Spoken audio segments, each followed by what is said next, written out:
पहले कहते कि 9 बजे आनंद तो कोई नहीं आता है क्या नहीं? अब यहाँ पे 9:30 लिखते हैं तो फिर क्या होता है? तो ये सब परमात्मा की कृपा है। तो आज इस सत्र की अध्यक्षा हैं हमारे आदरणीय दीदी, हमारी बहन ब्रज की डॉक्टर राजरानी शर्मा। तो शुरू करें पहले? तो मैं पहले थोड़ा सा अटेंडेंस ले लूँ कि इसमें से वक्ताओं में से सब हैं। उमा शर्मा जी आप हैं? वो कल आई थी, ऐसे वो चली गई नहीं, हमको कुछ समझे इमरजेंसी थी। तो उमा जी नहीं है, नेहा तो हैं, वैशाली जोशी आप हैं? वैशाली आप हैं, धन्यवाद। तो आप यहाँ पधारे वैशाली जी। Neha please come. आदरणीय नंदिनी देवी माता जी आप आइए, और डॉक्टर राजवानी तो हैं, सरिता दीदी आप आइए। तो हमारे बीच 5 वक्ता हैं, और इस संचालन का कार्य आदरणीय डॉक्टर राजवानी शर्मा जी संभालेंगे।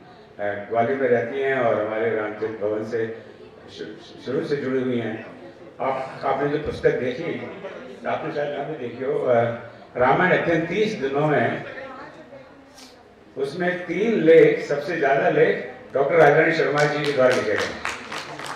और इंटरेस्टिंगली बात यह है कि जो ओरिजिनल लिस्ट लिखने वाले थी उसमें राजवानी थी ही नहीं। फिर एक ने कहा कि मैं नहीं लिख पा रही हूँ, क्या था? तो मैं कहा आप लिख देंगी, तो इन्होंने कहा मैं लिख दूंगी। फिर मैं तो वो दुनिया वाली प्रवृत्ति लालच आया, ये 2 लेख में भी समस्या हुई कि आप लिख देंगी। तो इनकी इतनी असीम कृपा है, छोटे भाई पे बोला हमें लिख देंगे। तो सबसे ज्यादा लेख डॉक्टर राजवानी शर्मा जी का, पढ़िएगा उस पुस्तक को। और बस अब ज़्यादा समय दिए बिना आपको मैं विनती करता हूँ कि आज का कार्यक्रम आरंभ करें। और अपने पास 5 वक्ता हैं और 10 मिनट तो सबको देना ही है, हमने वादा किया है। 10:15 हो तो कोई बात नहीं, बस 10:15 से नहीं, ठीक है? जय श्री राम। अद्भुत, दिव्य और भव्य इस प्रस्तुति में आप लोगों जो आनंद की अम्बुदी में उमग कर स्नान कर रहे हैं, उसका कारण एक दिव्य संकल्प है हमारे ओम भाई जी का। उनके लिए मैं हमेशा एक बात कहती हूँ, परहित बस जिनके मन माही, तिनका जग दुर्लभ कछु नाही। कितने लोगों को वैश्विक स्तर पर वो मिला देते हैं, इतने अकल्पनीय कार्य कर देते हैं, रचनात्मक कार्य। ये प्रशस्ति नहीं है, ये एक प्रकार से नमन है उस चेतना को जो राम अनुराग से न केवल स्वयं अनुप्राणित है बल्कि जन जन को अनुप्राणित करते हैं। मैं उन्हें नमन करती हूँ। ह्यूस्टन से पधारे इतनी दूर से, और इतने प्रेरणापुंज हैं कि कोई भारत वाला तो फिर रुक ही नहीं पाया कि जब वो इतनी दूर से आ रहे हैं तो हमें भी अवश्य जाना चाहिए। दूसरा, जो मानस भवन का दिव्य संकल्प और आदरणीय परम पूज्य रघुनंदन जी का आशीष और उनकी प्रेरणा से ये जो दिव्य कार्यक्रम हो रहा है, और रामायण केंद्र भोपाल के सहयोग से, तो ये जो त्रिवेणी है, तो इसमें आनंद अमृत तो मिलेगा ही मिलेगा। आप लोग अवगाहन कर रहे हैं, आज मुझे अवसर दिया उसके लिए उनकी का मैं हृदय से आभारी व्यक्त करती हूँ। और ये हमारा ऐसा सत्र है, राम परिवार का सत्र है। इतने दिन से हम दर्शन पर बात कर रहे थे, राम की विभिन्न समीक्षात्मक वार्ता यहाँ आनंद ले रहे थे, लेकिन राम परिवार, आपने राम दरबार तो देखा ही है, ये राम परिवार की बात है, राम की जननियों की बात, कौशल्या की बात, कैकेयी की बात, किस प्रकार उर्मिला की क्या शिकायतें, सीता जी क्या कहना चाहती हैं। तो हमारे आज के जो वक्तागण हैं, मैं अधिक समय न लेते हुए मैं आपको ये बताना चाहती हूँ कि आज हमारे बीच में उमा शर्मा जी किसी कारणवश यहाँ उपस्थित नहीं है इस समय, कल वो यहाँ थी, और एक नेहा विनय शर्मा जी भी यहाँ उपस्थित हैं, जो अपनी विनम्रता के कारण अपना परिचय केवल रामचरित भवन के अनुयायी के रूप में देते हैं। प्रणाम करती हूँ उन्हें। वैशाली जोशी यहाँ उपस्थित हैं, और वो रामायण में कैकेयी का अपरिचित कृतित्व पर दुर्लभ बात अपने हमारे बीच में रखेंगी। हमारी वरिष्ठ अनुभवी और कहना चाहिए कि बहुत ही सिद्ध प्राध्यापक डॉक्टर नंदिनी नारायण जी, आप देख रहे हैं, वो हमारे बीच में विराजमान है। उनके अद्भुत वक्तव्य को सीता जी आज के परिप्रेक्ष्य में हम सुनने को आतुर हैं। मैं मानस कौशल्या पर थोड़ी बात आपके बीच रखूंगी। सरिता श्रीवास्तव जी कैकेयी के राम, हमेशा हमारे मन में ये होता है कैकेयी की क्या भूमिका है उस पर रखेंगे। तो इस प्रकार से बहुत बड़ा सत्र न होकर भी ये राम परिवार का सत्र है। आइए अधिक समय न व्यर्थ करते हुए हम जानते हैं कि हमारी वक्ता क्या हमें आज इस अनुभव से साझा करना चाहते हैं। मैं सादर विनय जी को आमंत्रित करना चाहती हूँ। शर्मा जी उन्होंने दोनों का लिखा है, तो मैं नेहा जी को आमंत्रित करना चाहती हूँ। तो उर्मिला की शिकायतें इस विषय पर अपने विचार रखेंगी। संस्थान से My name is Neha. I am a research scholar under the esteemed guidance of Professor Vinay Sharma, Department of Management Studies, IIT Roorkee. मैं आप सभी का अभिनंदन करती हूँ और आभार व्यक्त करती हूँ कि आपने मुझे ये अवसर दिया कि मैं राम परिवार में, राम सभा में, राम गुणगान में अपने विचार व्यक्त कर सकूँ। मेरी चर्चा का विषय है उर्मिला की शिकायतें। मैं आशा करती हूँ कि आप सबको मेरे विचार पसंद आएँ, और अगर आपको ना आए तो आप मेरी त्रुटियों को क्षमा करें और मेरी बातों को मेरी नासमझी समझ के नज़रअंदाज करें। मैं उर्मिला जी से पहली बार अपनी हिंदी की एक पुस्तक में मैथिली शरण गुप्ता जी की एक कविता में मिली, जिसमें मैथिली शरण गुप्ता जी ने उर्मिला जी के त्याग का, उनकी विरह का, उनकी प्रेम का, उनकी भक्ति का बहुत भाव विभोर वर्णन किया है। मैं ये दावा तो नहीं करती कि मैंने उर्मिला जी को बहुत पढ़ा है या बहुत जानती हूँ, लेकिन उर्मिला जी को मैंने जितना पढ़ा और जितना जाना वो मेरे मन के बहुत करीब है। मैं अक्सर ही इस विचार में रही हूँ और इस उलझन में रही हूँ कि जब उर्मिला जी की भक्ति इतनी महान थी, उनका त्याग इतना बड़ा था, उनका प्रेम इतना ऊंचा था, तो उनका गुणगान इतना कम क्यों रह गया। हमारे लेखकों, हमारे कवियों, हमारे ग्रंथकारियों ने उनके प्रेम को, उनकी भक्ति को, उनके त्याग को नज़रअंदाज या अनदेखा क्यों किया होगा। अगर मानस फिर से लिखी जाए तो भक्ति रस में डूबे बाबा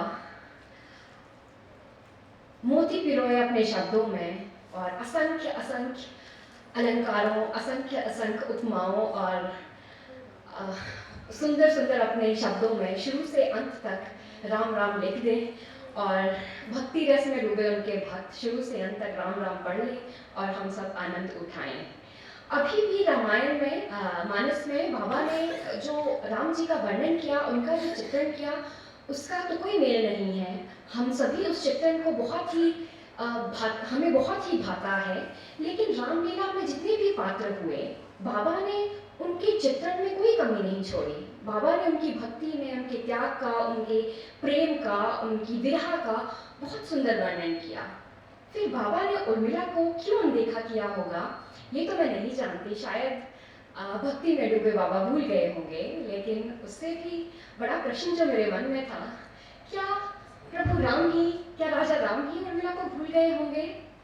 और अगर जब अंत में प्रभु राम जी से मिले, प्रभु उर्मिला जी से मिले होंगे, क्योंकि अंत में तो हम सभी को प्रभु से मिलना है, और शायद इसलिए नहीं कि हमारी भक्ति बहुत काबिल है या फिर हमारी भक्ति बहुत ऊंची है, लेकिन ज़रूर ही इसलिए कि प्रभु बहुत दयावान हैं और वो हमारी भक्ति को, हमारे प्रयास को सफल कर देंगे मात्र अपनी एक नज़र से। तो जब उर्मिला जी अंत में प्रभु से मिली होंगी, तो मैं ये विचार करती हूँ और मैं सोचती हूँ कि उनका वार्तालाप कैसा रहा होगा। क्या उर्मिला जी ने कहा होगा कि प्रभु आप बहुत महान हैं, प्रभु आपकी लीला महान है, आपने मुझे अपनी लीला में एक पात्र बनाया, मैं धन्य हो गई। आप चाहते तो मुझे अपनी महल का एक पत्थर बना देते, आप चाहते तो मुझे अपनी कुटिया का एक पत्थर बना देते, आपने तो मुझे अपने परिवार का हिस्सा बना दिया, मैं धन्य हो गई, मेरा जीवन धन्य हो गया, सफल हो गया।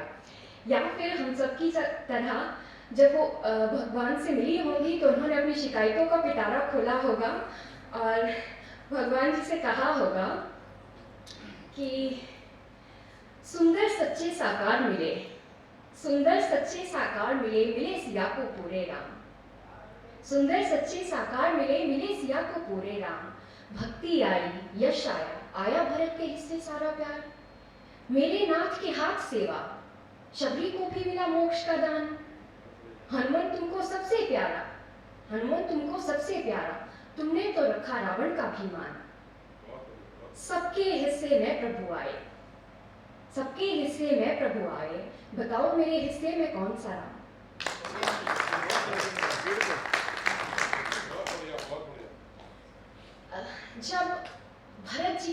एहसास हुआ कि प्रभु चले गए हैं वन को, तो रोते बिलखते भरत जी दौड़ पड़े प्रभु के पीछे। न वो कुछ खा रहे थे, न वो कुछ पी रहे थे, न वो किसी से बात कर रहे थे, बस प्रभु से मिलने की इच्छा उनके मन में थी। तो बृहस्पति जी ने ये बताने के लिए कि प्रभु के मन में भरत का क्या स्थान है, तो बृहस्पति जी कहते हैं कि भरत सरिस को राम सनेही, जग जप राम राम जप जेही। कि सारा जगत तो जिसको जप रहा है, सारा जगत जिसकी भक्ति कर रहा है, सारा जगत जिसको सराह रहा है, जिसका प्रेम कर रहा है, वो तो प्रभु राम है। लेकिन प्रभु राम जिसको जपते हैं वो भरत है। तो ये हम शायद मान ही गए हैं कि प्रभु के मन के जो बहुत करीब थे वो भरत ही थे।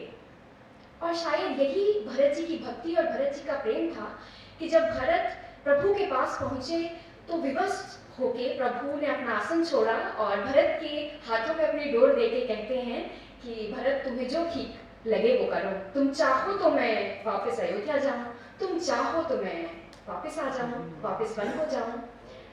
और जब भरत वापस अयोध्या गए तो वो केवल प्रभु की चरण पादुकाएं नहीं लेके गए थे, वे प्रभु से सारा प्यार, सारी भक्ति लेके चले गए। और उससे भी बड़ा क्या लेके गए, युगों युगों तक अपना यश लेके चले गए। जब लक्ष्मण जी मूर्छित थे तो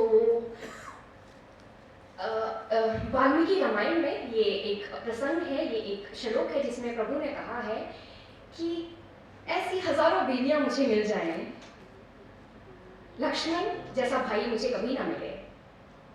ये तो हम सभी जानते हैं कि लक्ष्मण प्रभु की परछाई थी और लक्ष्मण ने प्रभु से सेवादान मांगा था, लक्ष्मण ने प्रभु से जीवन भर का साथ मांगा था और प्रभु ने उन्हें वो सेवादान दिया भी, जीवन भर का साथ दिया भी, और वो प्रभु के बहुत करीब भी थे।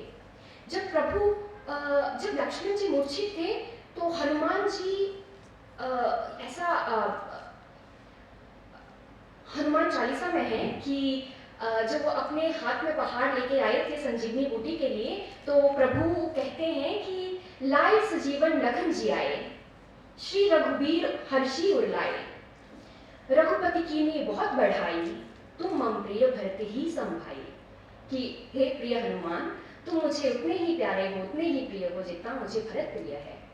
तो प्रभु को सीता प्रिय है, प्रभु को भरत प्रिय है, प्रभु को लक्ष्मण प्रिय है, प्रभु को हनुमान प्रिय है। तो क्या जब उर्मिला प्रभु से मिली होंगी तो उन्होंने प्रभु से पूछा नहीं होगा कि प्रभु भरत आपके इतने प्रिय हुए क्योंकि 14 वर्ष का उनको बिछोड़ा मिला, लेकिन 14 वर्ष का बिछोड़ा मुझे भी मिला, मुझे प्रभु से मिला, मुझे लक्ष्मण जी से भी मिला। आपने तो माता सीता को कहा था कि माताओं की सेवा करें, लेकिन माताओं की सेवा तो मैंने की ताकि आपके वनवास में कोई विघ्न ना आए, आपके धर्म में कोई कष्ट ना आए। प्रभु आपसे यात्रा में जो जो मिलता गया वो सो मांगता गया और आप देते गए। और जो ना मांग सका, जिसके पास जुबान नहीं थी, जिसके पास आवाज नहीं थी, आपने तो उनका भी मान रखा। आपने तो गिलहरी की सेवा को स्वीकार कर लिया, आपने तो उसको भी उठा के अपने हृदय से लगा लिया। फिर आप मुझे कैसे भूल गए?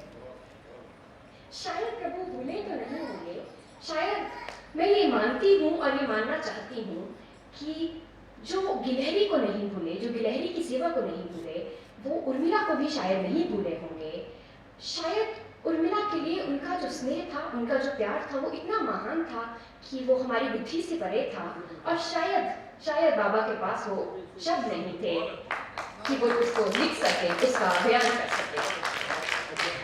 तो इन्हीं शब्दों के साथ कि प्रभु ने उर्मिला को कहा होगा, सुनो प्यारी उर्मिला, सुनो ध्यान से मेरी बात, सुनो प्यारी उर्मिला, सुनो ध्यान से मेरी बात, तुम ही सुंदर, तुम ही सच्ची, तुम ही तो सबसे साकार। सुनो प्यारी उर्मिला, सुनो ध्यान से मेरी बात, तुम ही सच्ची, तुम ही सुंदर, तुम ही तो सबसे साकार। सबसे सुंदर तेरी भक्ति, सबसे सुंदर तेरा त्याग, तुम मोक्ष हो, तुम यश हो, तुम मोक्ष हो, तुम यश हो, तुम मान हो, तुम ढाल हो, तुम तो मुझसे भी विशाल हो, तुम शक्ति हो, तुम भक्ति हो, तुम तलवार हो, तुम धार हो, तुम तो संपूर्ण नारी का अवतार हो। तो सुनो प्यारी उर्मिला, सुनो ध्यान से मेरी बात, तुम ही सुंदर, तुम ही सच्ची, तुम ही तो सबसे साकार। जय श्री राम।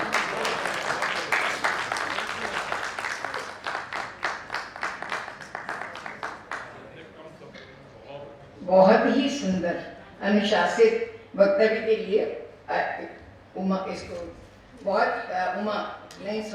नेहा को बहुत बधाई। एक लाइन मुझे कहनी है उर्मिला के परिप्रेक्ष्य में, कभी कभी अंतही शब्दों में ज्यादा बल होता है, जहाँ जमीन खत्म हो जाती है वहाँ जल होता है। तो अंतही शब्दों से बाबा ने बहुत कहा, बहुत बड़े योगदान के लिए उर्मिला का त्याग था, कहने की आवश्यकता नहीं। अगली वक्ता है हमारी परम सम्माननीय वृषाली जोशी जी, जो रामायण में कैकेयी का अपरिचित कृतित्व इस विषय पर बात रखेंगी। परिचय हो चुका है, सीधा विषय पे आज आती हूँ। धर्मार्थ काम मोक्षाणाम उपदेश समन्वितम पूर्ववृत्तम कथायुक्तम इतिहासम प्रचक्षते। अर्थात धर्म, अर्थ, काम, मोक्ष चारों पुरुषार्थों में बताए उपदेश जिसमें सम्मिलित होता है, ऐसा कथा स्वरूप पूर्ववृत्त इतिहास कहलाता है। इतिहास वर्तमान का पथदर्शक। इतिहास होता तो भूतकाल है, मगर वह वर्तमान का पथदर्शक है। पर क्या सच में हमारा इतिहास, रामायण सच में हमारा इतिहास है या केवल ऐतिहासिक वर्णन या निरूपण? रामायण सच में श्रेष्ठ आचार संहिता है या केवल चित्तवेधक कथा? श्रेष्ठ नगर रचना, आदर्श समाज रचना, बंधु प्रेम, गुरुजनों का असामान्य आदर, अतुलनीय पराक्रम और इसके लिए सभी स्तर के समाज का एकत्रित आना, क्या यह संभव हो सकता है? तो इस प्रश्न का उत्तर साक्षात वाल्मीकि मुनि देते हैं।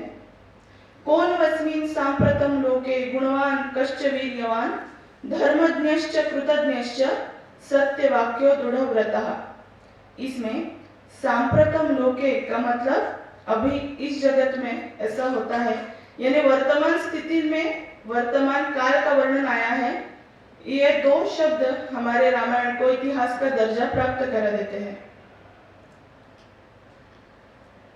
इतिहास हमारा प्रेरणा स्रोत। इतिहास हमारे लिए प्रेरणा स्रोत होता ही है, मगर उसके लिए उस पर विचार करना, गलतियां सुधारना तथा इतिहास को वर्तमान में जोड़ना, यह कार्य साध्य करना पड़ेगा। जो हो चुका है उस पर केवल टीका करने से कुछ नहीं होता। व्यापक विचार करते हुए अंतिम फल प्राप्ति कैसे हुई, इसका चिंतन करना पड़ेगा। आदर्श व्यक्ति चरित्र। रामायण में जितने भी व्यक्ति चरित्र हम देखते हैं वे सभी हमारे लिए आदर्श हैं। अलग अलग लेखकों द्वारा कैकेयी का पात्र चित्रण किया गया और अनेक लेखकों द्वारा निंदनीय ठहराया गया ये पात्र क्या सच में निंदनीय था? क्योंकि कैकेयी का व्यक्तित्व हम देखते हैं कि राजा अश्वपति की अत्यंत लाडली बेटी, सौंदर्यवती, युद्ध कला में निपुण राजा दशरथ की सबसे प्रिय रानी, मृदुभाषिणी माता, इन गुणों के साथ साथ वह एक उत्तम राजकारणी भी थी। कैकेयी ने राम को वनवास भेजा, यहाँ विचार केंद्रित न करके अंतिम फल प्राप्ति यानी राक्षसों का समूल नाश यह देखना चाहिए। क्योंकि दशरथ का वृद्धत्व, शंबरासुर के विरुद्ध के युद्ध में पराभव के कारण उसका शांतिदूत बनना, राक्षसों के आक्रमणों की ओर दुर्लक्ष करना, चारों तरफ अन्याय की वृद्धि देखते हुए भी अपने चतुरंग सेना का उपयोग न करना, यह सब परिस्थिति जागरूकता से देखने वाली और राजा दशरथ के शांतिपूर्ण धोरण से अस्वस्थ एक व्यक्ति अयोध्या में थी और वह थी कैकेयी। कैकेयी का व्यवहार। महारानी कैकेयी स्वभावतः पराक्रमी, धाड़सी, शस्त्र शास्त्र पारंगत व सारथ्य कुशल भी थी। राजा दशरथ के लिए तो वह गृहिणी, सचिवः, सखीमिथः या गृहेश मंत्री शयनेश रंभा इस उक्ति के अनुसार सर्वगुण संपन्न थी।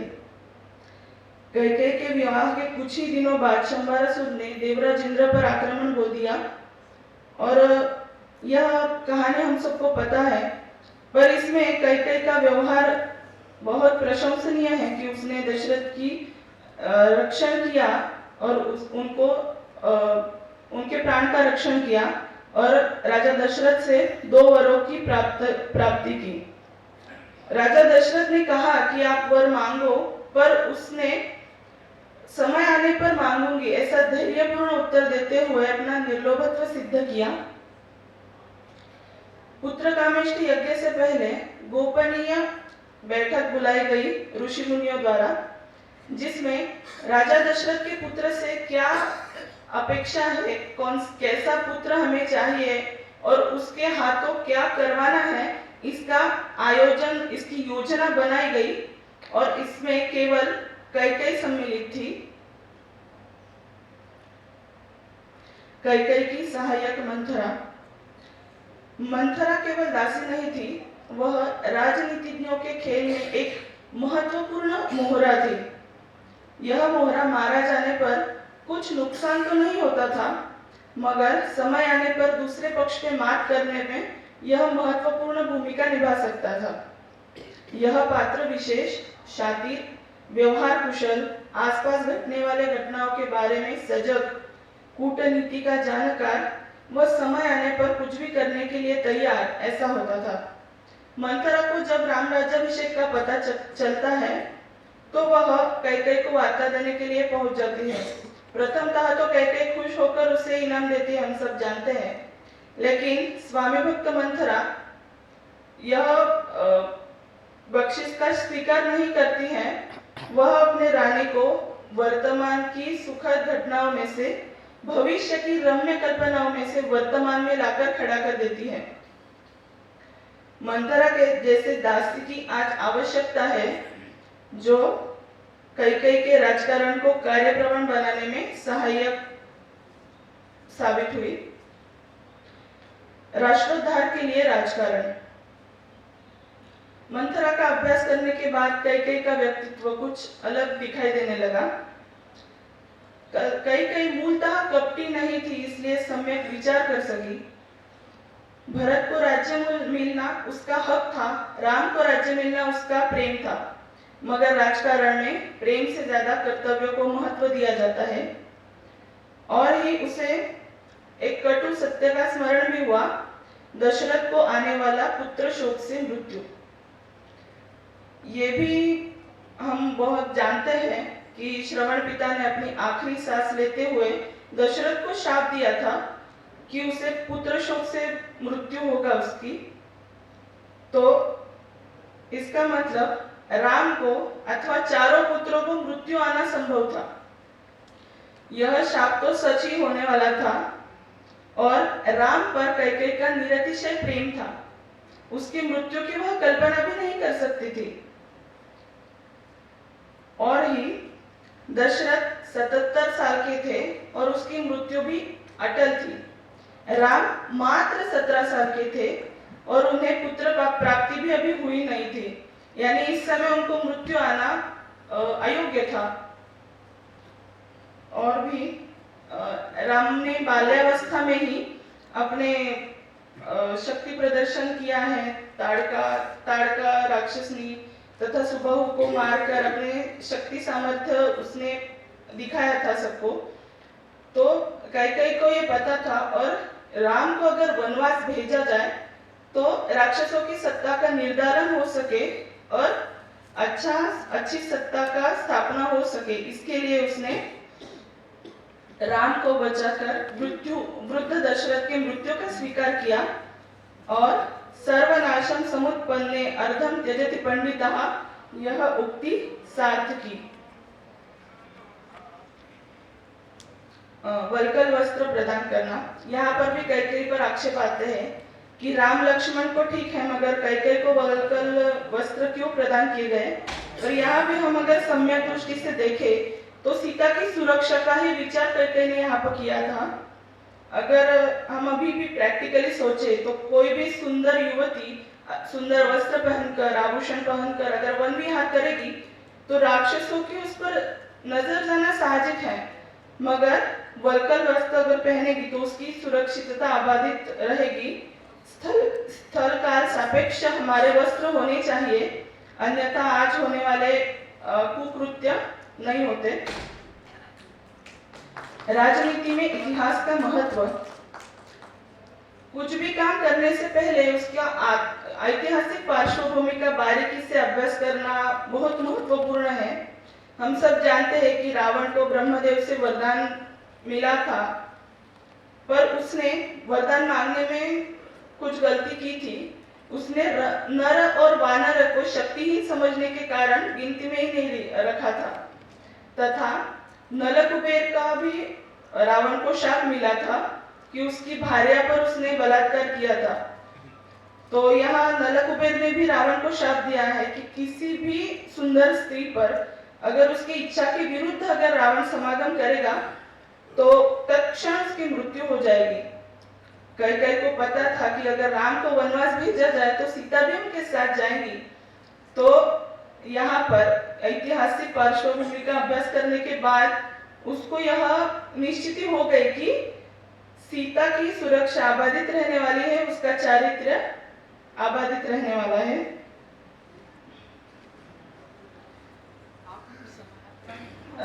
निष्कर्ष, कैकेयी का अभ्यास करने के बाद मैं सोचने लगी कि हम सब ऐसे होते हैं कि हमारा चरित्र नाम आबादित रखने के लिए कुछ भी करने के लिए तैयार हो जाते हैं, लेकिन कैकेयी ने इन सब का कुछ भी विचार नहीं किया। केवल राष्ट्रोद्धार का विचार करते हुए खुद को कलंकिनी साबित होने से भी वो पीछे नहीं हटी। युगों युगों तक कुप्रसिद्धि भी उसने झेली। इसलिए अंत में कहना चाहती हूँ, कैकेयी की जिस कटु वर ने महत चरित यह किया प्रदान, शाप रहा हो कुछ को पर वह जग के हेतु हुआ वरदान, पर वह जग के हेतु हुआ वरदान। धन्यवाद। श्री रामदास कैकेयी जी ने किया, ये आपने कहा, मैं प्रणाम करती हूँ। अब हमारे बीच जो अगली वक्ता आ रही हैं, बहुत ही गरिमा में उनका व्यक्तित्व है, क्योंकि उन्होंने हिंदी अंग्रेजी दोनों भाषाओं पर समान अधिकार है। न केवल अधिकार है, उन्होंने इस पर अध्यापन का सुख और गौरव पाया है। ऐसी डॉक्टर नंदिनी नारायण जी जो काव्य लेखन और गद्य में अपनी रुचि बहुत अधिक रखती हैं, समान अधिकार से लेखन करती हैं। अनुवाद कार्य में उनकी बहुत रुचि है। भारतीय सांस्कृतिक पुनरुत्थान में उनकी विशेष रुचि है और रामचरित भवन से तो जुड़ी ही हुई हैं। मैं उन्हें सादर आमंत्रित करती हूँ, हम उनके अनुभवों का लाभ लें। डॉक्टर नंदिनी नारायण और साथ में ओमप्रकाश जी, आप सबके सहयोग से मुझे इस मंच पर बोलने का मौका मिल रहा है। बोलने से पहले एक बात साफ बताना चाहती हूँ कि जो भी हम बोलने जा रहे हैं वो ऐसा नहीं है कि वो सीता जी या राम जी के प्रति कोई बहुत अधिक वैसा भाव है कि, लेकिन ये सिर्फ उन लोगों के लिए एक उत्तर है जो उनको बिना किसी कारण के उनकी आलोचना होती रहती है। और वैसे तो राम ही सब कुछ है जिसलिए हम आए हैं, और उन्हीं से प्रार्थना करके मैं ये शुरू करती हूँ। अर्थ न धर्म न काम रुचि गति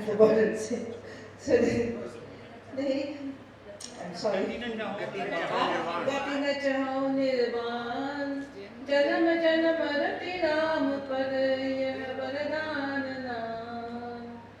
तो राम कथा तो एक ऐसी कथा है जो सदियों से चली आ रही है। ये एक जल की तरह, धारा की तरह बह रही है, और इसमें अनेकों इसके आयाम हुए, अनेकों इसके अनेक तरीके से लिखी गई। और ये इसी कारण है, यही कारण है कि हर युग में हर जगह ये हमको कहीं ना कहीं सहारा देती है। जब कभी जीवन में की कर्तव्य विमूढ़ता की स्थिति आती है तो राम हमेशा आगे आकर उसका कोई ना कोई समाधान निकालते हैं। विश्व में तो ये प्रसिद्ध है, विश्व के बहुत देशों में रचित है, उसमें नहीं बहुत विस्तार का विषय है, लेकिन भारत में भी हर प्रांतों में छोटी छोटी इकाइयाँ होती हैं, सबने अपनी अपनी तरह से राम कथाएं लिखी हैं और अपनी परिस्थितियों को ही उनमें डाला है। तो ये तो चल रहा था, लेकिन साथ साथ जब हमारे देश में बहुत कुछ हुआ है, उसके असर से और पश्चिमी प्रभाव से जो एक इंडिविजुअलिटी की, जो व्यक्तिगत सत्ता की जो लालसा जगी कि सिर्फ मैं हूँ। हमारी सभ्यता क्या है, हम एक समाज को लेकर चलते हैं पूरे, जैसे अनिल ने कहा कि कैकेयी जी ने राष्ट्रहित को देखा, अपने को नहीं देखा कि मुझे अपयश मिलेगा या कुछ होगा। लेकिन तो वही चीज है उसमें राम जो थे, अब केवल राम को दो भागों में बांट दिया गया। एक तो वो थे पितृसत्ता का प्रतीक, जो सिर्फ और सिर्फ एक ऐसे पति थे जिन्होंने सीता को दुख के सिवाय कुछ नहीं दिया, और दूसरा उनका जो है और आधुनिक काल में उनको राजनीति के चक्करों में फंसा दिया गया। तो लेकिन सीता और राम का चरित्र जो है वो बिल्कुल अलग है। सीता शिव शक्ति के महत्व को समझती थी, उनके संबंध को समझती थी कि हर मनुष्य में, हम सब में, मैं पुरुष और स्त्री की बात नहीं करती हूँ, एक शिव तत्व होता है, एक शक्ति तत्व होता है, जिसको यिन यांग कहते हैं, कुछ भी कहें आप, यही अर्धनारीश्वर का रूप है, वो यही है। तो उसमें जब तक मेल नहीं होता, संतुलन नहीं होता, तब तक कोई भी रिलेशनशिप, कोई भी संबंध सही नहीं चल सकता है। जब हमारा संबंध किसी से है तो हमें उसकी कमियों को और अच्छाइयों को समझना होगा, और समझकर उसको स्वीकार करना पड़ेगा। अगर स्वीकार नहीं किया तो वो संबंध चल ही नहीं सकता। इसलिए हम किसी को, और दूसरी बात यह है कि इतने पुराने समय 14,000 साल पहले की जो परिस्थिति थी, जब विश्व में लोग जानवरों के स्तर पर जी रहे थे, हमारे यहाँ इतनी बड़ी सभ्यता का विकास हुआ था। तो भगवती सीता जो है मानव रूप में स्त्री तत्व का पूर्ण विकसित रूप है, जो एक ओर शक्ति, बुद्धिमत्ता, धैर्य और साहस की प्रतिमूर्ति है, तो दूसरी ओर नारी सुलभ गुणों, सौंदर्य, कोमलता और संवेदनशीलता का भंडार। वो सही अर्थों में राम की अर्धांगिनी है। दोनों एक दूसरे के परिपूरक हैं, और उनका प्रेम और विवाह मानवीय चेतना के विकास में, एवोल्यूशन में एक महत्वपूर्ण कड़ी है। इसके पहले समाज में बहुपत्नीवाद का प्रचलन था, लेकिन राम पूरे मानव इतिहास में, चाहे हम पूरे विश्व को देखें या यहाँ, एक पहले ऐसे व्यक्ति थे जिन्होंने एक पत्नी के लिए एक पत्नीवाद का वो शुरू किया, और न केवल एक स्त्री से विवाह किया, उस पत्नी की सम्मान की रक्षा में अपना सर्वस्व लगा दिया। आप कल्पना कीजिए एक ऐसे युवक की जो संसार के सबसे शक्तिशाली राज्य का युवराज, अर्थात भविष्य का राजा, अप्रतिम सौंदर्य एवं प्रचुर संपत्ति का स्वामी, असीम शक्ति और शौर्य का प्रतीक हो, और साथ साथ संवेदनशील हो, फिर भी वो एक ही विवाह करे।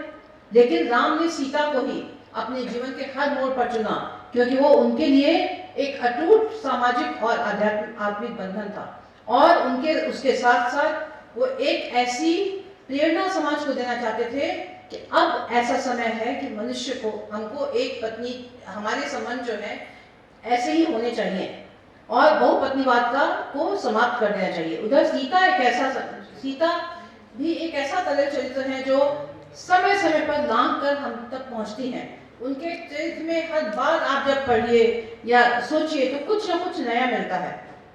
तो जैसे हम आज बात करते हैं, हमारे जो युवा वर्ग है वो ज्योतिष में विश्वास नहीं करता, इसमें पुरुषार्थ की बात करता है, तो वैसे ही सीता भी वो एक पढ़ी लिखी बहुत ही कुशल राजकुमारी थी, और व्यवहार पटु थी, सब कुछ उनको आता था। सबसे बड़ा उनका जो था वो गुण, वो था पुरुषार्थ पर विश्वास करती थी। विवाहिक जीवन में उनका पहला अनुभव बहुत मधुर नहीं था, लेकिन सीता ने अपने कौशल से उसको अपने अनुरूप बना लिया, अर्थात वो जो चाहती थी वो हो गया। राम के वन गमन के समय राम के निर्णय पर प्रश्न नहीं उठाया, पर अपने विश्वास को ये भी सिद्ध कर दिया कि वो राम उनके पति अवश्य हैं, लेकिन स्वामी नहीं, उनकी अपना अस्तित्व है, लेकिन इतने प्यार से कि ये कुछ हो ही नहीं पाया ऐसा अनबन। सीता विदुषी तो थी, साहसी भी थी, न केवल धर्मज्ञ थी, धर्म पालन में भी निपुण थी। केवट का प्रसंग आपको याद होगा कि जब राम के पास देने को कुछ नहीं होता है, वो सोचती हैं कि अरे मेरे पति के पास तो कुछ नहीं है, बिना कुछ कहे एक अंगूठी जो उनके पास थी वो निकाल के प्रसन्नता से उसको दे देती हैं। तो एक और उनके पास गुण था जो इतने प्राचीन समय में किसी भी स्त्री में होना न केवल सराहनीय है और कठिन भी है, वो समाज के किसी भी वर्ग से हो, वो गुण है निर्भीकता। व्यवहार पटुता के साथ निर्भय होने का ये गुण उन्हें किसी भी आधुनिक नारी के से अधिक ही ठहराता है, समकक्ष ही नहीं अधिक। इसी कारण रामायण में उनका अपना स्वतंत्र परंतु सामाजिक सीमा रेखाओं में बंधा हुआ व्यक्तित्व उभर कर आया है। मैं जब ये कहती हूँ कि वो स्वतंत्र हैं, उनकी स्वतंत्र सत्ता है, इसका मतलब ये नहीं कि वो किसी भी ऐसे ही स्त्री की तरह बर्ताव कर सकती है, नहीं। वो जानती है कहाँ कितना कैसे बोलना है और किस कारण बोलना है। जो वनगमन वाला जो श्लोक है वो भी उन्होंने किसी मतलब से कहा। वनगमन के समय जब राम उनके वन के कष्टों कठिनाइयों का वर्णन करते हुए साथ चलने से मना करते हैं और अयोध्या में रुकने को कहते हैं, तब राम से उनका वार्तालाप असीम साहस और बुद्धिमत्ता को दर्शाता है। साहस इसलिए कि कहीं उनसे संबंध खराब न हो जाए, और बुद्धिमत्ता इसलिए कि उनको मालूम था कि हम ऐसे कहेंगे तो पुरुष के लिए सबसे पहला जो नाजुक होता है उसका पौरुष होता है। इसलिए उन्होंने कहा, सीता अपने निर्णय के औचित्य में जो तर्क देती है उनमें सबसे प्रभावशाली है ये कथन, किं त्वां मन्यत वैदेहः पिता मे मिथिलाधिपः राम जामातरम प्राप्य स्त्रियं पुरुष विग्रहम्। श्री राम, क्या मेरे पिता मिथिला नरेश मेवेदेह जनक ने आपको जामाता के रूप में पाकर यही समझा था कि आप केवल शरीर से पुरुष हैं? ये वचन सोच विचार कर किसी उद्देश्य से कहे गए हैं और वो उद्देश्य पूरा भी होता है। वास्तव में सीता एक ऐसा सशक्त हस्ताक्षर रही हैं जिन्होंने राम के वास्तविक स्वरूप को अपनी बुद्धिमत्ता और चातुर्य से समय समय पर उजागर कराया। इन शब्दों से सीता ने अपना इच्छित कार्य तो कराया ही, अपने कूटनीतिक कौशल का भी परिचय दिया और साथ साथ यह विचारणीय है कि सीता ने उस कालखंड में जिन शब्दों का प्रयोग किया, क्या पितृ सत्तात्मक वो आज भी कोई वो स्वीकार नहीं करेगा। और साथ साथ राम का एक गुण उजागर होता है, जैसे हमने कहा कि उनकी अपनी बुद्धिमत्ता से राम का गुण आया कि राम ने उन शब्दों के पीछे छिपी हुई भावनाओं को देखा, ये देखा कि ये क्यों कह रहे हैं। उसके बाद रंगनाथ रामायण में भी वो कहती हैं कि हे देव, हनुमान से कहती हैं, हे देव संदेश अपना भेज रही, हे देव आपके वियोग में मैंने गत महीने अत्यंत दुखों को झेलते हुए बिताए हैं। उनसे विवाह वेदी पर उन्होंने अग्निदेव के समक्ष सदा मेरी रक्षा करने की प्रतिज्ञा की थी। उनसे निवेदन करो, अपनी धर्म पत्नी को कोई चुरा कर ले जाए तो चुपचाप बैठे रहना वीरों का धर्म नहीं है। यहाँ शब्दों में विनम्रता है और साथ ही असंतुष्टि की मुखर अभिव्यक्ति भी। तो इसी तरह वो रावण को भी वैसे ही जवाब देती हैं, वो डरती नहीं है पति का शौर्य, मतलब पति के शौर्य पर वो सोचती है कि ऐसा कोई डरने की कोई जरूरत नहीं है। और लेकिन एक चीज मैं और कहना चाहूंगी कि इन कवियों ने, चाहे वाल्मीकि हो, चाहे तुलसी, चाहे कोई और, स्त्री चरित्रों की जब हम बात करते हैं, जो आधुनिक लोग हैं जो उनकी आलोचनाएं करते हैं, तो हमारे पुराने कवियों ने हमेशा स्त्री को संवेदनात्मक दृष्टि से देखा, चाहे सीता हो चाहे कोई भी हो। जैसे सीता में इतने गुण हैं, क्यों? क्योंकि राम उनका हर कदम पर साथ देते हैं। और अहिल्या का जीवन कितना अच्छा था, लेकिन वहां साहचर्य का अभाव था। शूर्पणखा और ताड़का समाज से निष्कासित थी। तो एक और जो प्रकरण है वो वनवास का, सीता वनवास का, वो तो विवादास्पद है, बहुत लोग कहते हैं सही है, बहुत नहीं, लेकिन अगर हम उसको सही भी मानते हैं तो भी सीता ने क्या किया कि उसको अपने रानी होने का, जस्ट 1 मिनट, ये जो कवियों वाली बात कही हमने, कवि पुरुषों को दोषी नहीं ठहराते हैं, उनकी क्षमताओं के लिए एक नया द्वार खोल देते हैं कि ऐसी स्थिति है, आप इसमें क्या करेंगे। जैसे राम ने अग्नि परीक्षा के समय कहा था, सीता से कटुवचन कहे, लेकिन बाद में जब वो अग्निदेव से कहते हैं कि मैं तो कभी सोच भी नहीं सकता कि सीता का ऐसा चरित्र होगा, तो उन्होंने, मतलब उनका नया व्यक्तित्व सामने आता है, उनका कौशल सामने आता है कि उन्होंने एक युद्ध जीत लिया। इतनी बड़ी वानर सेना, इतनी लंका, सब जो सीता के की आलोचना कर सकते थे, 1 सेकंड में सीता के पक्ष में हो गए। वो कहने लगे कि नहीं, राम को तो ऐसे नहीं बोलना चाहिए था। तो इसी तरीके से वनवास का प्रसंग है कि चाहे उनके साथ जो हुआ, पहली बात तो ये होती है कि हम जब किसी बड़े पद पर होते हैं तो हम ना पिता हैं, ना भाई है, ना पति है, कुछ नहीं है। आप जब अपना एक उत्तरदायित्व समझते हैं तो प्रजा और देश हमेशा आपके लिए प्रथम होना चाहिए। ये हमारे देश की वेदों की वो है, और तभी हमारी सभ्यता इतनी चली, इतने लंबे तक। समय करती थी। इन चीजों को, ये पश्चिमी सभ्यता का प्रभाव है कि पहले अगर वो पत्नी को देखते, अगर वो भाई को देखते या बहन को देखते या किसी को भी देखते, वो कुछ कर ही नहीं सकते थे, बिकॉज क्योंकि उनके लिए प्रजा ही उनकी संतान थी और प्रजा का उत्तरदायित्व उनके ऊपर था। ये हमारी वैदिक संस्कृति है और इसी कठोर नियम की वजह से हमारा समाज इतनी लंबी चली है।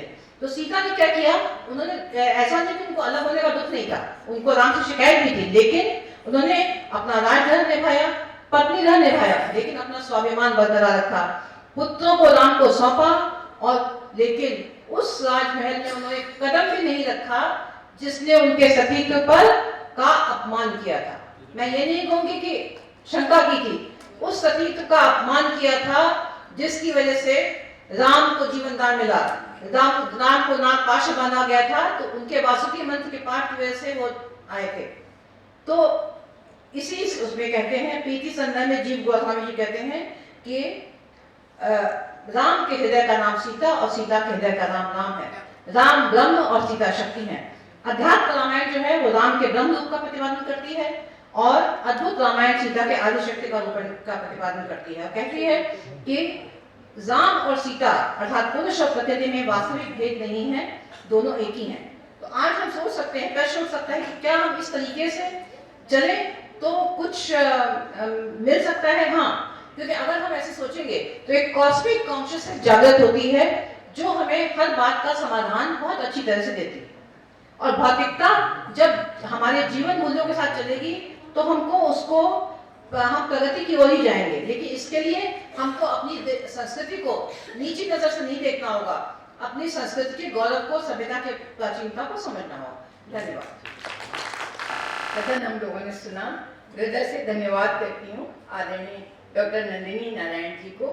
कौशल्या, मानस की कौशल्या और कौशल्या का मानस।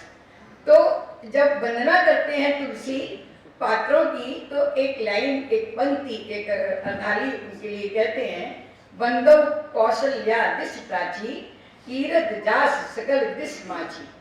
सूर्यवंश की कीर्ति जिस दिशा पर खड़ी है, जिस आधार भूमि पर खड़ी है, वो कौशल्या है। अद्भुत पात्र है।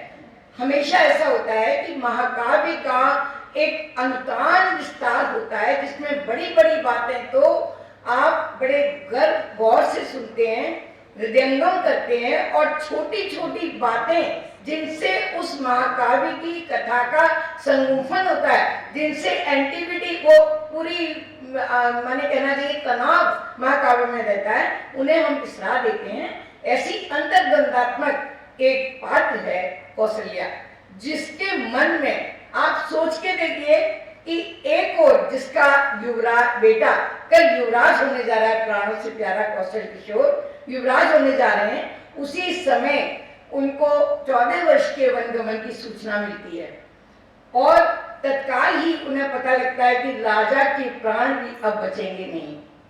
ऐसे समय में कौशल्या ने जिस धीर का परिचय दिया, जिस धैर्य का परिचय दिया, वो धैर्य वही है जो गीता में श्री कृष्ण कहते हैं कि सुख दुखे समय कृत्वा लाभा लाभो जया जयो। ये बात उन्होंने तो कही है और मानस में उससे पहले कौशल्या जी ने इसको चरितार्थ करके दिखाया, समत्वम योग उच्यते। और इस समय जब उनको धीरज रखना चाहिए, जब राम आकर कहते हैं पिता दीन मोहि कानन राजू, और मैंने एक ये सुमित्रा जी के लिए पंक्ति है, लेकिन मुझे कौशल्या जी की भी लगती है, स्वयं सूख सुन वचन कठोरा, नृगी देख जन तब चम पूरा। तुलसी का अद्भुत कृतित्व है कौशल्या जी का मानस। मुझे कहना ये है कि कौशल्या जी ने अपने आप को ऐसी पाटनेशी के रूप में चित्रित किया। अगर हम देखते हैं वाल्मीकि रामायण तो वहां उन्हें पुत्र प्रेम की आकांक्षी के रूप में दिखाया जाता है। अगर हम देखते हैं माने आपका गुणभद्र का उत्तर पुराण देखते हैं तो वहां पर भी उनको इस प्रकार से कौशल्या को अलग प्रकार का चरित्र दिखाया जाता है। लेकिन तुलसी ने एक पाटनेशी का अंतर्द्वंदात्मक, एक धैर्य गंभीर, जिसके आधार पर पूरी राम कथा का दारोमदार जो मुझे प्रतीत होता है वो लगता है। उस भूमिका में, छोटी सी भूमिका में, जब वो राम को हाँ कहती हैं और वो किस प्रकार से कहती हैं कि अपने मातृत्व को बिल्कुल मुट्ठी में बंद करके संयम से। फिर वो कहती हैं कि जो पित मात कहु बन जाना तो कानन सत अवध समाना। जो केवल पितु आयुष खाता वो अपने अधिकार को भी जानती हैं, तो जन जाओ जान बड़े माता। लेकिन फिर वो कहती हैं जो पित बलदेव मैंने जो पित मात दोनों कह रहे हैं तो तुम्हारे लिए 100 अयोध्या के समान वन है। यहाँ उनकी जो मति है और गति है बहुत ही वही गति सांप छछूंदर केरी। तुलसी की एक लोकोक्ति को मैं प्रयोग कर रही हूँ। वो राम को मना करें तो भी उन्हें बहुत संकट है, और हाँ कहें तो है ही उनका जीवन भर का उनको एक पश्चाताप रहेगा। उनको ये भी है कि राम कहीं ये ना समझे कि माँ का कोई मातृत्व, माँ का कोई वात्सल्य इसमें नहीं है। तो वो कहती हैं कि कितनी बड़ी बात उन्होंने कही जो केवल और केवल भारतीय संस्कृति में कही जा सकती है कि तुम जा रहे हो लेकिन तुम बिन भरते भूपते प्रजई प्रचंड कलेश। तुम्हारे बिना राजा को, प्रजा को और मैंने भरत को बहुत ही दुख होगा। हे राम तुम सोच लो। फिर अन्य एक बात कहती हैं, तुम जा रहे हो, उन्हें मालूम है कि राम ब्रह्म है और वो ब्रह्म का अवतार कार्य करने के लिए जा रहे हैं, लेकिन उसको व्यक्त नहीं होने देती। बड़े सहज भाव से कहती हैं पितु आयुष सब धर्म का। पिता की जो आज्ञा है वही सारे धर्मों का सार है। कौन कौन से धर्म है? राम के बन जाने से जो सिद्ध हुए हैं, सीता का स्त्री धर्म सिद्ध हो गया, लक्ष्मण का सेवक धर्म हो गया, राजा का सत्य संधान का धर्म और वात्सल्य धर्म, भरत का बंधु प्रेम धर्म, सुग्रीव का सखा धर्म और हनुमान का दास्य धर्म। ये सब एक राम के वन गमन से चरितार्थ हो गए। और पूर्ववासियों का प्रजा धर्म, प्रजा का जो राम हित करते हैं वो धर्म। एक और रूप जो मैं कौशल्या जी का यहाँ वर्णन करना चाहूंगी, उन्होंने एक नई संकल्पना की है वधु वात्सल्य की। हम वात्सल्य को जानते हैं पुत्र प्रेम के रूप में या पुत्री प्रेम के रूप में, या वधु वात्सल्य की संकल्पना कौशल्या जी देती हैं। जब वो राम के बन जाने से इतनी दुखित नहीं होती जितनी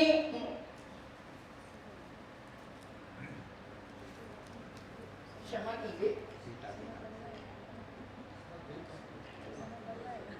जितनी सीता जी के जाने से उनके हृदय को कष्ट है। कहती हैं राम से जियन मोर जिम जोगत रहे, मैंने सीता को प्राणों के समान रखा है। राम के लिए भी कहती हैं तुम प्राण प्राण के जीवन जी के। वो राम जा रहे हैं लेकिन सीता से ज्यादा वो द्रवित है सीता जी के जाने से। दीप बात नहीं तारद कहें, दीप की बाती को मैं कुछ कहने के लिए हो जाने के लिए मैं नहीं कहती, उसका एक अंतर कथा है, उसका यहाँ समय नहीं है। सीएबन बसई तात कई बाती। देखिए मनोवैज्ञानिक और वात्सल्य जो मातृ हृदय का है वो एक सास के मुंह से, जो सीता जी की माने सासू माँ है, सीएबन बसई तात कई बाती चित्र लिखित कब देख डराती। कितना आर्त पुकार वधु वात्सल्य का यहाँ पर उन्हें लिखता है। फिर इसी द्वंद्व में बहुत सारी बातें आती हैं कि उन्होंने सुंदर वधुन सास ले सोई। निश्चित रूप से जो हमारे यहाँ कहा जाता है कि नारी निंदक है, उन्होंने नारी के छोटे से छोटे मनोभाव की बड़े से बड़े शिखर पर ले जाने की भी कल्पना तुलसी ने की है। तो नारी निंदक या नारी के विपक्ष में कैसे खड़े हो सकते हैं? उनके मनोभावों का आदर किया है, चित्रित किया है, उन्हें स्थापित किया है। तो विशेष रूप से वो ऐसी पात्र हैं जो ऐसा धीरज रखती हैं जो कि असंभव है। उसी समय राजा का माने बहुत ही उनको कष्ट है, राजा को, राजा दशरथ को, तो वे हृदय में जान जाती हैं कौशल्यात्मक दीख मलाना रविकुल रवि अथियव जिए जाना। वो जानते हैं कि रविकुल का रवि अब अस्त होने जा रहा है। ऐसे समय में अगर वो चाहती तो ग्रह कलह छेड़ सकती थी कैकेयी के इस वचन पर या राजा के उनको दिए गए वचन पर, लेकिन कौशल्या राम की जननी है। तुलसी उनके एक एक वचन से ये सिद्ध करना चाहते हैं ये राम मात हैं, इन्होंने राम को गढ़ा है, ये धीरज कैसे छोड़ सकती हैं? तो वो ये कहती हैं बार बार माने वो ये कहती हैं उर्धर धीर राम महकारी। ये चयन है तुलसी का, ये फोरग्राउंडिंग है। वो विशेषणों से अपनी आधी बात कह देना चाहते हैं। राम महतारी कहते उन्होंने सब कह दिया। अगर वो राम की महतारी है तो वो मर्यादा पुरुषोत्तम राम की माँ वो कैसे ना धीर धारण करेंगी। उर्धर धीर राम महतारी बोली वचन समय अनुसारी। भावनाओं का हमारे यहाँ बहुत कम महत्व है, कर्तव्य के आगे। ये कौशल्या अपने उससे सिद्ध करना चाहती हैं। स्थालीय पुलाक न्याय से एक न्याय होता है साहित्य में कि एक चावल से, इस एक घटना से आप सोच लीजिए 14 वर्ष उन्होंने क्या क्या धीरज नहीं रखा होगा। 5 बार कौशल्या हमारे सामने आती हैं। एक बार जब आती हैं जब राम को बचपन में भोजन करते करते बुलाने जाती हैं तो राम तुरंत आते हैं। दूसरी बार जब आती हैं जब वो वधुओं का स्वागत करती हैं। तीसरी बार राम के वनगमन के समय आती हैं। चौथी बार आती हैं कौशल्या जब चित्रकूट प्रसंग होता है। चित्रकूट प्रसंग में जब जनकौरा माने जनक के राजमहिषी सब पटरानियां वहां आई होती हैं, कौशल्या जी का अद्भुत भूमिका वहां पर रही है। उन्होंने एक इतने बड़े चक्रवर्ती दशरथ की पाटमहिषी होने की भूमिका वहां निभाई है। जिस मर्यादा का उन्होंने वहां पालन किया है वो इतना सुंदर आपको ये विशेषण लगेगा। वो सुनैना जी से कहती हैं को विवेक निध बल्लभ तुम्हें सके उपदेश। जनक के लिए उन्होंने कहा को विवेक निधि बल्लभ, तुम बल्लभा हो इनकी विवेक निधि राजा जनक की। और इसी बीच एक इतना सुंदर मानस का जो प्राय हम लोगों की आंखों से मैंने बहुत अधिक स्पष्ट नहीं हो पाता, जो मर्मज्ञ हैं वो तो पढ़ते ही हैं, मैं सभी को प्रणाम करती हूँ। लेकिन वो जो एक स्त्री सम्मेलन जो हुआ चित्रकूट में, अद्भुत मर्यादाओं का वहां पालन किया गया है। कौशल्या वहां राम की चिंता नहीं करती, भरत की चिंता करती हैं। और वो सुनैना जी से विशेष अनुरोध करती हैं कि जैसे ही आपको समय मिले राजा जनक से भरत की पक्ष लेने के लिए आप कहिएगा। सोचिए एक माँ की वेदना देखिए, जिसके कारण उसके पुत्र को और उस पुत्र को वनवास मिला है। वो उनकी चिंता न करके उन्हें लगता होगा कि राम तो सक्षम है, भरत भावों से बने हुए हैं, भरत की उन्हें बहुत चिंता है। तो भरत का वो कहते हैं लखन राम से जाओ वन, हर पर नाम न खोज, गहवर ये कह कौशला मोय भरत का सोच। मोय भरत का सोच कितना ही लिखा जा सकता है इस पर, जो कौशल्या के मन के एक दर्पण की तरह हमें प्रतीत होता है।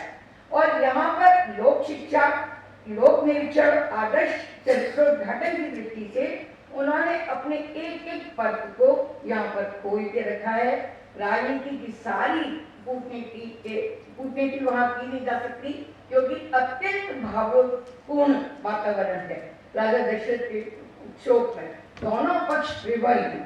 तो इस प्रकार से कौशल्या वधु वात्सल्य की संकल्पना, राम महतारी, मुझे तो ऐसा लगता है कि जिस कौशल्या का माने स्तन्य राम ने पान किया, ये मान के हम चलें, वो मर्यादा पुरुषोत्तम जो भारत का सिरमौर है, राम का चरित्र, उसकी निर्मात्री बनी है।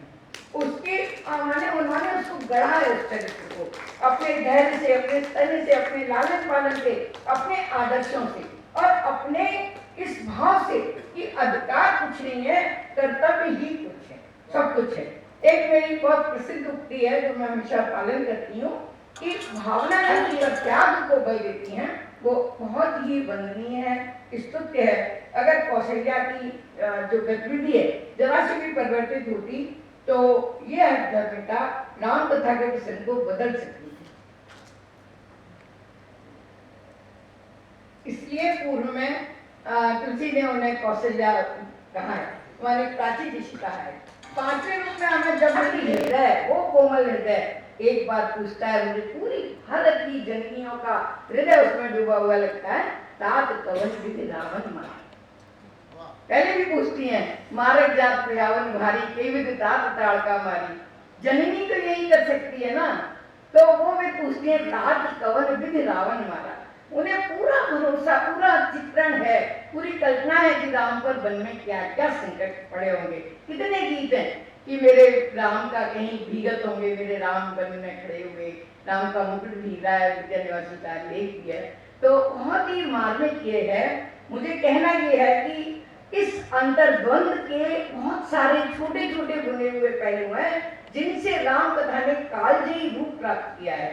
ये भारतीय संस्कृति की वो उच्छ्वास है जो हमने बेशक उसको मूर्धन्य रूप से चित्रित नहीं किया, लेकिन हवा की तरह बन जाना ये भारतीय संस्कृति की विशेषता है, क्योंकि हम त्याग में विश्वास करते हैं, क्योंकि हम मर्यादा में विश्वास करते हैं। और जैसा कि अंत में शायद समय हो गया है, ओम जी के उसको पालन करते हुए मैं ही सत्र को दे दी, तो मुझे ये कहना है कि आधुनिक अभ्युदय है।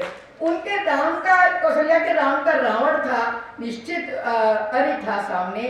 आज हम सबके राम के जो प्रवासी बच्चे हैं, जो हमारे बच्चे हैं और राम के ही वंशज हैं, उनकी चुनौतियां अंतहीन हैं। तो ऐसी कौशल्या घर घर हैं, उन कौशल्या से हमें धीर और धैर्य का पाठ पढ़ना चाहिए। इसी के साथ मैं प्रणाम करती हूँ।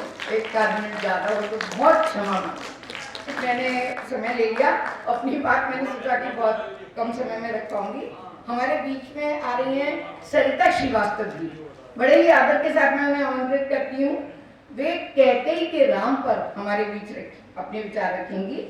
वे रामचरित भवन की बिल्कुल निरंतर साधिका हैं और सब जग जानी करहु प्रणाम, जोरि जुग पानी सिय राम जेहि विधि होई नाथ हित मोरा, करहु सोएगी दास मैं तोरा। नमस्कार। यहाँ पर उपस्थित सभी लोगों को मेरा नमस्कार। अब सीधे मैं अपने वक्तव्य पर आती हूँ। मेरा शीर्षक है कैकेयी के राम। राम, वो राम जिनका भी अवतरण ही लोक कल्याण के हेतु हुआ था। बाबा तुलसी ने रामचरितमानस रचकर राम को जन जन के हृदय तक पहुँचा दिया। हमारे मुख्य ग्रंथ रामायण की रचना की नींव डालने में एक पात्र की बहुत महती भूमिका थी। ये पात्र और कोई नहीं, राजा दशरथ की 3 रानियों में से एक रानी कैकेयी थी। कैकेयी की छवि एक नकारात्मक पात्र के रूप में हमारे सामने आई। हमेशा से आमजन ने यही जाना कि कैकेयी के कारण ही राम को वनवास हुआ, लेकिन किंतु ऐसा नहीं था। वास्तव में कैकेयी एक अत्यंत सुलझी हुई, ज्ञानी, पराक्रमी व व्यवहार कुशल रानी थी। राम उनको अपने पुत्र भरत से भी अधिक प्रिय थे। राम भी उनको सबसे अधिक स्नेह करते थे, उनकी आज्ञा की अवपालना करते थे। राम बचपन से ही अधिकतर कैकेयी के पास रहते थे। कैकेयी ने राम जी की बहुत सी लीलाएं देखी थी। उनको पता था कि भगवान विष्णु भी राम के रूप में नर लीला कर रहे हैं। कैकेयी का जन्म कैकेयी नामक राज्य में हुआ था। राजा अश्वपति की पुत्री थी। अब प्रश्न यह आता है कि कैकेयी वंदनीय है या निंदनीय। आम जन की दृष्टि से देखा जाए तो हमेशा निंदनीय ही रही है। कोई पिता अपनी पुत्री का नाम कैकेयी रखना पसंद नहीं करता। उनके स्वयं के पुत्र ने भी उनकी बहुत निंदा की है। क्या संसार उनके इसी रूप से परिचित रहेगा, या वो तथ्य भी सामने आने चाहिए जिनके कारण कैकेयी को कलंकित होना पड़ा। एक संत का कहना है कि कैकेयी सर्वथा वंदनीय है, सिर्फ वंदनीय। राम को वनवास भेजने की कैकेयी के मन में लोक कल्याण और रघुवंश को बचाने के लिए अनेक कारण थे। दशरथ से विवाह से पूर्व ही कैकेयी के गुरु रत्न ऋषि ने उनको बताया था कि राजा दशरथ की मृत्यु के पश्चात उसकी कोई भी संतान राजगद्दी पर नहीं बैठ पाएगी। और साथ ही ज्योतिष गणना के आधार पर यह भी बताया था कि 14 वर्ष की अवधि के दौरान कोई भी अगर राजगद्दी पर बैठा तो रघुकुल का सर्वनाश हो जाएगा। दूसरी बात, श्रवण कुमार के पिता का शाप भी फलीभूत तो होना ही था। ये भी कैकेयी को पता था। राजा दशरथ को पुत्र वियोग होना, यदि राम राजगद्दी पर बैठ जाते तो और भी अनर्थ हो सकता था। राजा से विवाह के बाद भी कैकेयी के हृदय में ये बात बैठी हुई थी। जब राम के राजतिलक का समय आया तो उन्होंने राजपुरोहित की बात का स्मरण हो आया। उन्होंने निश्चय कर लिया कि वे अपने पुत्र राम को रघुवंश के विनाश का कारण नहीं बनने देंगे, और हुआ भी यही। कैकेयी के चरित्र के संबंध में कोई राय बनाने से पूर्व देवताओं और माँ सरस्वती की भूमिका पर भी तो विचार करना होगा। दानवों का नाश करवाने के लिए वे चाहते थे कि राम बन जाए, जो कि सर्वविदित है। यही कारण है कि जब रानी कैकेयी के कक्ष में जाकर राम ने कहा कि माता मुझे वनवास चाहिए, तो कैकेयी थोड़ा विचलित तो हुई। तब भगवान ने उन्हें अपने दिव्य विराट स्वरूप विष्णु के दर्शन कराए और कहा कि लोक कल्याण के लिए ये वनवास आवश्यक है। माता ने कहा कि ये मेरे लिए सौभाग्य की बात होगी कि इस लोक कल्याण में मैं अपनी भागीदारी निभाऊंगी। राम ने कहा, इसमें आपके दो अहित हो सकते हैं, एक तो राजा दशरथ की मृत्यु होगी और आपको अपमानित होना पड़ेगा, और कोई पिता भी अपनी पुत्री का नाम कैकेयी नहीं रखेगा। कैकेयी ने कहा कि लोक कल्याण के लिए मुझे दोनों ही अहित अस्वीकार है। इस तरह लोक कल्याण, देवताओं और पूरे संसार के हित के लिए राम ने वनगमन किया और रावण सहित सभी दानवों का अंत करके संसार को उनके अत्याचारों से मुक्ति किया। जब भरत के साथ सब लोग चित्रकूट गए, लोग माता कैकेयी की निंदा करते हैं, तो राम कहते हैं, दोष दे जननी जड़ते, जिन गुर साधु सभा नहीं से। अर्थात माता कैकेयी को तो ये कोई मूर्ख ही दोष देंगे जिन्होंने गुरु और साधुओं की सभा का सेवन नहीं किया। माता सर्वथा निर्दोष है। चित्रकूट में माता कैकेयी एकांत में राम से मिली। उन्होंने नेत्रों में जल भरकर राम से कहा, राम क्या कर सकती थी मरी मंथरा दासी, मेरा मन ही रह न सका निज विश्वासी। माया के वश में होकर मैंने बड़ा अपकर्म किया, आप मेरी कुटिलता क्षमा करें, क्योंकि साधु जन क्षमाशील होते हैं। देवताओं का कार्य सिद्ध करने और लोक कल्याण के लिए आपने ही मुझसे यही कर्म करवाया। मैंने आपको पहचान लिया है प्रभु, आप ही परब्रह्म परमात्मा हैं। आप देवताओं के लिए मन, बुद्धि व वाणी से परे हैं। भगवान ने कहा, महाभागे, जो तुमने कहा वो मिथ्या नहीं है। मेरी प्रेरणा से ही देवताओं की कार्य सिद्धि के लिए वे वचन आपके मुख से निकले, इसमें आपका कोई दोष नहीं है। आप जाओ, सर्वत्र आसक्ति रहित मेरी भक्ति के द्वारा आप मुक्त हो जाओगे। भगवान राम के कथन से स्पष्ट हो जाता है कि कैकेयी जी श्री राम की अंतरंग भक्त, तत्व ज्ञान संपन्न और सर्वथा निर्दोष थे। उन्होंने सदा के लिए अपमान का वरण करके श्री राम जी की लीला में विलक्षण योगदान दिया। प्रभु ने कैकेयी को वचन दिया था कि द्वापर में यशोदा बनकर मेरा पालन पोषण करेंगे आप। यशोदा अभी भी बलराम से अधिक कृष्ण को प्रेम करती हैं। इस प्रकार के कई और राम और कैकेयी का संबंध, माता और पुत्र का संबंध जन्म जन्मांतर के लिए है। कितना सरल है कैकेयी के चरित्र को परिभाषित करना, कितना सरल है कैकेयी के चरित्र को परिभाषित करना। स्वार्थी, लालची, पतिहंता कहना बड़ा सरल है। दुनिया को दिखता है, बस वही नहीं दिखता तो केवल कैकेयी का वास्तविक स्वरूप, जिसके कारण राम से मर्यादा पुरुषोत्तम बन गए। सारे संसार में जन जन में कण कण में बस गए। कितना मुश्किल होगा अपने प्रिय पुत्र को वन गमन कराना, पति मृत्यु को और अकोख जाए की उपेक्षा सहना, फिर भी विचलित ना होना आसान नहीं था। राजा राम को मर्यादा पुरुषोत्तम बना गई, कलंक का बोझ उठाया, फिर वो दुनिया को राममय कर गई, अयोध्या को अयोध्या धाम कर गई। वंश कुल अयोध्या ही नहीं, सकल जहान को उनका तारणहार दे गई। बस एक आस थी कि राम का साक्षात विष्णु अवतार होना। जय श्री राम। दो भाई साहब का बहुत, भाई कहूँ, गुरु कहूँ, क्या कहूँ, हम लोग मतलब एकलव्य की तरह शिक्षा लेते रहते हैं इनसे। यहाँ पर मैं 40 वर्ष बाद, मतलब कॉलेज जब से छोड़ा है, जब से पहली बार इस मंच पर इतने बड़े राम उत्सव में खड़ी हुई।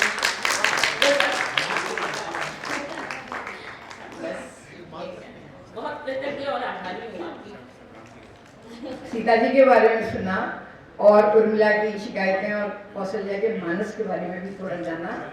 और मुझे मैथिलीशरण गुप्त जी की पंक्ति याद आती है कि वो हमेशा कहते हैं कि कैकेयी का जो अनुताप है, पश्चाताप है, वो कहते हैं युग युग तक चलती रहे कठोर कहानी, रघुकुल में भी थी एक अभागन रानी, ने जन्म जन्म में सुने जीव यह मेरा, दुर्भाग्य उस देवा महापाप ने घेरा। फिर राम कहते हैं, पागल सी प्रभु के साथ सभा चिल्लाई, सौभाग्य धन्य वह एक लाल की माई, जिस जननी ने है जना भरत सा भाई। राम ने कहा और केकई के अनुताप को दूर किया। तो आज हमने इसको जाना और ओम जी ने इतना सुंदर हमें ये प्रसंग दिया। आदरणीय डॉक्टर रघुनंदन शर्मा जी हमारे सामने, डॉक्टर मिश्र जी भी बैठे हैं, एक से एक बड़े स्वनामधन्य हमारे श्रोता हैं। ऐसी सभा दैव योग से मिलती है। और रही राम कथा की बात, तो उसके लिए तो ये है, राम का तो नाम है, गाथा कहानी है हमारी, इसलिए इतना रस आता है। सभी को प्रणाम और आदरणीय अध्यक्ष प्रमाण पत्र प्राप्त करें।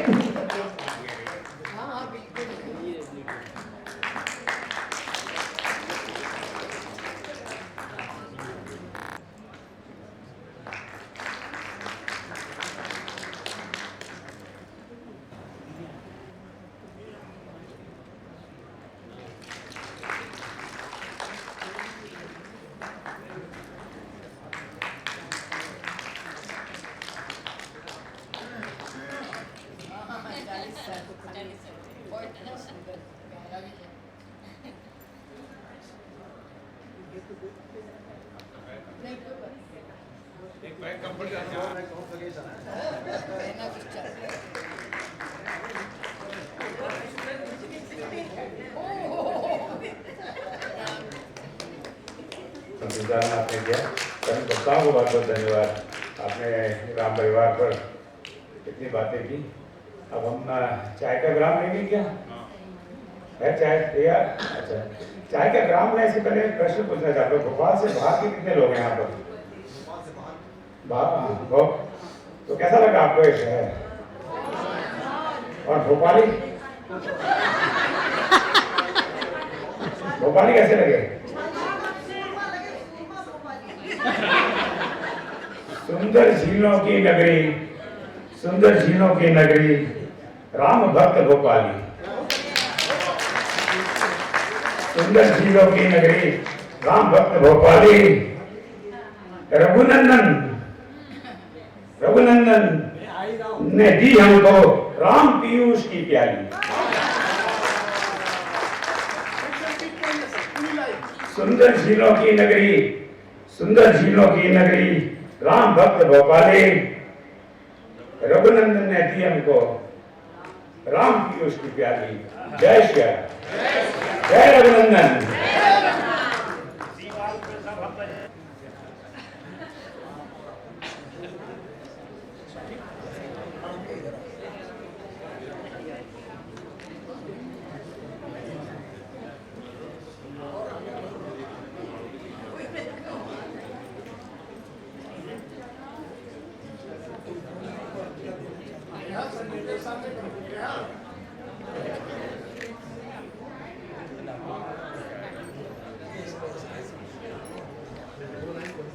नमो नमः। सभी सभाजनों से मैं कहना चाहूँगा, ये जो दिया जा रहा है भेंट स्वरूप समर्थ वाग्देवता मंदिर धुलिया महाराष्ट्र से, जो समर्थ रामदास स्वामी जी ने खुद अपने हाथों से पूरी वाल्मीकि रामायण लिख डाली थी, वो एक हाथ लिखी हुई रामायण है जो हम प्रस्तुत कर रहे हैं। इसका अंग्रेजी मराठी में अनुवाद हो चुका है, अभी तक युद्धकांड तक का प्रकाशन भी हो चुका है। इसकी ये जो प्रकाशित आवृत्तियां हैं, ये वाग्देवता मंदिर के द्वारा हम मानस को भेंट स्वरूप दे रहे हैं।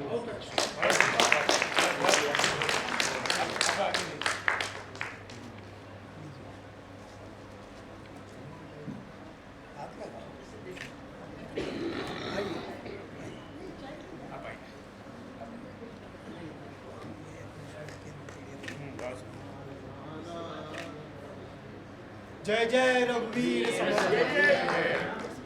जय श्री राम।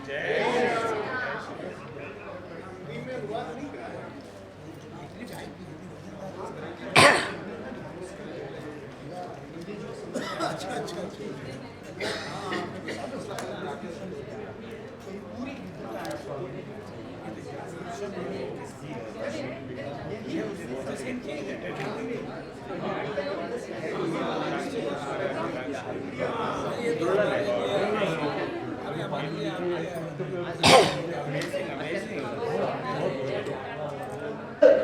पांडुलिपि भी वहाँ पर हमने उल्लिखित किए हैं। उसके साथ ट्रांसक्रिप्शन भी है जो देखने के लिए यहाँ पर उपलब्ध हो जाएगा। महाराष्ट्र में स्वामी रामदास स्वामी जी बहुत बड़े संत जिन्होंने बहुत काम किया और राजा अशोक छत्रपति उनके गुरु स्वरूप थे ये, और उन्होंने अपनी उम्र में 14 साल की आयु में ये पूरा रामायण लिख डाला, इसलिए ये अभूतपूर्व है और इसका संशोधन कार्य बहुत आगे जा चुका है और इसके आगे हम बाकी के खंडों को भी प्रकाशित करना चाह रहे हैं। अभी सभी से अनुरोध है कि यदि